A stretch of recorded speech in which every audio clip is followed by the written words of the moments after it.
ومصليا أما بعد أعوذ بالله من الشيطان الرجيم بسم الله الرحمن الرحيم ولا يذكرون الله إلا قليلا وقال الله تعالى في مقام آخر واذكر ربك تضرعا وخيفة ودون الجهر من القول بالغدو والآصال ولا تكن من الغافلين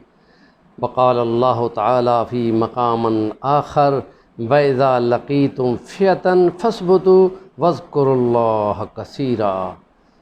وقال الله تعالى في مقام آخر ولذكر الله أكبر صدق اللہ العظیم۔ جو آیات کریمہ پڑھنے کا شرف حاصل کیا ہے اس میں رب ذوالجلال والاکرام کی ذکر و تسبیح و تحمید و تقدیس و تہلیل وغیرہ، جس کو ہم ذکر اللہ کہتے ہیں، اللہ کی یادوں کے تذکرے کرنا، اس کا خدا نے ذکر کیا ہے کہ منافق لوگ کم ذکر کرتے ہیں۔ تو اسی حوالے سے ہم نے علامہ ابن قیم کا ایک حوالہ بھی پیش کرنا ہے اس کے بعد، اور یہ قرآن مجید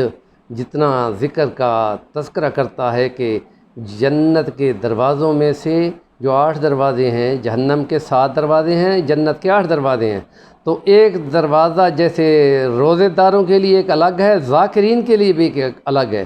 تو اس میں کیا لگتا ہے کہ ایک جنگ لگی ہوئی ہو دشمن کے ساتھ تو اللہ کو بہت یاد کرو۔ اللہ کی یاد پر ہم نے یہ بھی کہا کہ علامہ جو لاہور کے احمد علی لاہوری رحمۃ اللہ تعالیٰ علیہ محفل الذکر لگایا کرتے تھے 1960-62 تک، تو وہ فرمایا کرتے تھے، ریشمی رومال تحریک کے وہ مرکزی لیڈر تھے، تو وہ یہ اور کالے پانی کی سزائیں بھی ان کی ہوئی تھیں انگریزوں کے خلاف، جہادی لوگ تھے، تو وہ یہ فرمایا کرتے تھے کہ جب تم اللہ کی یادیں کرتے ہو تو فرشتوں کی فوجیں زمین پہ دوڑ رہی ہیں، وہ فوراً ایک دوسرے کو آوازیں دیتے ہیں اور اس محفل کو گھیر لیتے ہیں اور اللہ کی یاد کرنے والوں کے لیے دعائیں کرتے ہیں۔ تو جو اللہ کے لیے جنگ کر رہا ہو تو اس کو تو اللہ کے لیے کو بہت یاد کرنا چاہیے، تو پھر خدا کی نصرت سے فرشتے اترتے ہیں، اور اس لیے کہا والا ذکر اللہ اکبر، اللہ کی یاد اور ذکر بہت بڑی چیز ہے۔ اور یہ منافق لوگ جو بہت کم اللہ کی یاد کرتے ہیں، اس کے لیے علامہ ابن قیم نے کہا ہے کہ کثرت الذکر یہ بہت ضروری ہے، اور ان کی بدبختی ہے کہ وہ نہیں کرتے، تو اس لیے کہا کہ کثرت الذکر امان من النفاق فإن المنافقون قلیلون الذکر للہ تعالی، کہ وہ اپنے الوابل الصیب، تیز بارش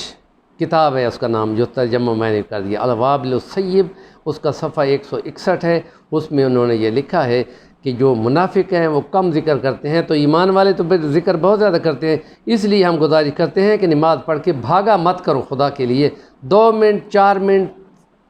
10 منٹ بھی نہیں، 2 منٹ 3 منٹ بیٹھ جاؤ، انگلیوں پہ تسبیح فاطمہ لازمی کر لو، تمہارے غموں سے نجات ملے گی، اور مختلف ذکر اذکار جو درود شریف تم کو آتے ہیں وہ انگلیوں پہ 10 بار پڑھ لو، کیونکہ ان انگلیوں نے گواہی دینی ہے، اور اللہ کا ذکر بہت بڑی چیز ہے، اور خفیہ دھیرے دھیرے تمہارے اپنے کان سنے، دوسرے کے کانوں پہ پڑتی ہے تو وہ ان کو خلل ہو جاتا ہے اور ان کا ذکر بھول جاتا ہے، اس لیے اونچی آواز نہیں نکالنی چاہیے، ہلکی آواز میں صبح اور شام ذکر کرنی چاہیے۔ صبح سے مراد صبح کی نماز کے بعد، اور شام کے بعد، عصر کی نماز کے بعد کا ذکر ہوتے ہیں، اور وہاں تھوڑی سی محفل ذکر لگا کر اللہ کی یاد کرنی چاہیے۔ جو یہ کرتے ہیں وہ نفاق سے بری ہو جاتے ہیں، کیونکہ نفاق کہتے ہیں چوہے کا ایک سوراخ سے گھسنا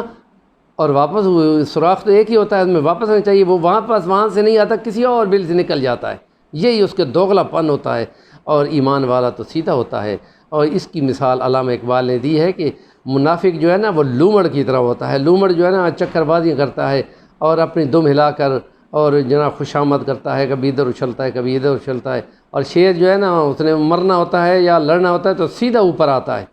تو اللہ کے شیروں کو آتی نہیں روح باہی، تو وہ اللہ کے شیر جو ہے نا وہ لومڑ پن اور چال بازی اور جی حضوری اور جی جناب جی تعمیل ہوگی، وہ خبیث لوگ جتنے ہوتے ہیں نا وہ بڑے حکموں پہ کہتے ہیں جی تعمیل ہوگی، اور یہ نہیں دیکھتے کہ حلال ہے کہ حرام ہے، جائز ہے کہ ناجائز ہے، کل خدا نے تو پوچھنا ہے، تو خدا کو جب خدا پوچھے گا تو گواہیاں انگلیاں اور ہاتھ اور کان اور یہ ہاتھوں اور داڑھی بھی ہوگی، اور یہ آنکھ اور کان اور انگلیاں بھی تو ہوگی، انہوں نے گواہی خدا گواہیاں ایسی لائے گا کہ جس کا انکار ہی ممکن نہیں ہوگا۔ قرآن نے اس کا تذکرہ کیا ہے، اس سے بہت ڈرنا چاہیے۔ ہمارے چینل کو ضرور سبسکرائب کریں، اور اچھا لگے تو کومنٹ کریں، لائک کریں اور فارورڈ ضرور کریں۔ جزاکم اللہ احسن الجزا۔